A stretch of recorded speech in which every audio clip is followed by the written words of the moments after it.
मंडळी, जय महाराष्ट्र. स्वागत आहे तुमचं आपल्या योजना करो या लोकप्रिय युट्यूब चॅनलवरती.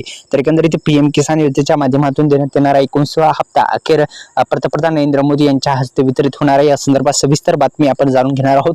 तत्पूर्वी आपल्या युट्यूब चॅनल तुम्ही सबस्क्राईब केलं नसेल तर सबस्क्राईब करा, बेल आयकॉनला ऑल प्रेस करायला विसरू नका. एकंदरीत पीएम किसान योजनेच्या माध्यमातून आणि लाभधारकांना एक आनंदाची बातमी समोर आलेली आहे. अखेर 19वा हप्ता शेतकऱ्यांच्या बँक खात्यामध्ये जमा होणार आहे. आता हप्ता कोणाला मिळणार आणि कोणाला मिळणार नाही, थेट जे पैसे आहेत थेट आधार कार्डला लिंक असलेल्या बँकेमध्ये म्हणजे डीबीटी मार्फत जमा होणार आहे. त्या अनुषंगाने मित्रांनो, आधार कार्डला बँक लिंक असणं गरजेचं हा महत्त्वपूर्ण टॉपिक असणार आहे. दुसरं म्हणजे मित्रांनो, पीएम किसान योजनेच्या माध्यमातून देण्यात येणारा आता 19वा हप्ता आहे आणि हा 19वा हप्ता थेट शेतकऱ्यांच्या बँक खात्यामध्ये जमा होणार आहे. त्यानुसार मित्रांनो ई-केवायसी प्रक्रिया असेल आणि कृषी मंत्री जे होते, केंद्रीय कृषी मंत्री यांनी सविस्तर माहिती सांगितलेली आहे की ई-केवायसी प्रक्रिया पूर्ण असेल तरच तुम्हाला हप्ता मिळणार आहे. मित्रांनो, तर केंद्रीय कृषी मंत्री यांनी एक माध्यमाशी बोलत असताना त्यांनी म्हटलेलं आहे की थेट पैसे जे आहेत ते डीबीटी मार्फत शेतकऱ्यांच्या बँक खात्यामध्ये जमा होणार आहेत, अशी त्यांनी माहिती दिली आहे माध्यमाशी बोलत असताना.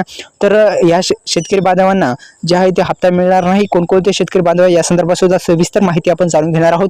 दुसरं म्हणजे या शेतकरी बांधवांना मिळू शकतो हप्ता, तर ज्या शेतकरी बांधवांची ई-केवायसी प्रक्रिया पूर्ण आहे त्यांनाच हप्ता मिळणार आहे. दुसरं म्हणजे ज्यांची जमीन पडताळणी म्हणजे लँड शेअरिंग डीडचा प्रॉब्लेम पूर्ण आहे त्यांना, म्हणजे यस आहे त्यांना, आणि बँक खात्याला आधार कार्ड लिंक आहे म्हणजे लँड शेअरिंग डिटेल्स, आधार शेअरिंग डिटेल्स आणि ई-केवायसी तिन्ही प्रॉब्लेम दुरुस्त आहेत त्यांना हप्ता मिळणार आहे.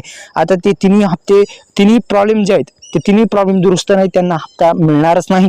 हे पण लक्षात घ्या, ज्या शेतकऱ्यांना मिळणार नाही हप्ता ज्यांची ई-केवायसी प्रक्रिया पूर्ण नाही त्यांना. दुसरं म्हणजे अद्यापही ई-केवायसी केली नसेल तर दोन प्रकारे करायची. एक म्हणजे OTP based e-KYC. OTP based e-KYC अत्यंत सोपी आहे. ओटीपी बेस्ड ई-केवायसी सुद्धा तुम्ही करू शकता, अवेलेबल आहे. ओटीपी बेस्ड ई-केवायसी तुम्हाला करायची असेल तर थेट पीएम किसान योजनेच्या माध्यमातून देण्यात येणाऱ्या हप्त्याचं आपण जी अधिकृत वेबसाईट आहे तिथे जाऊन सुद्धा तुम्ही करू शकता ई-केवायसी. तर त्या अनुषंगाने मित्रांनो हे दोन्ही प्रॉब्लेम दुरुस्त करा. पंतप्रधान नरेंद्र मोदी यांच्या हस्तेच लाईव्ह वितरित होणार आहे हा हप्ता, 19वा हप्ता. तर आपल्या युट्यूब चॅनल सबस्क्राईब करा, बेल आयकॉनला ऑल प्रेस करा. धन्यवाद. जय शिवराय.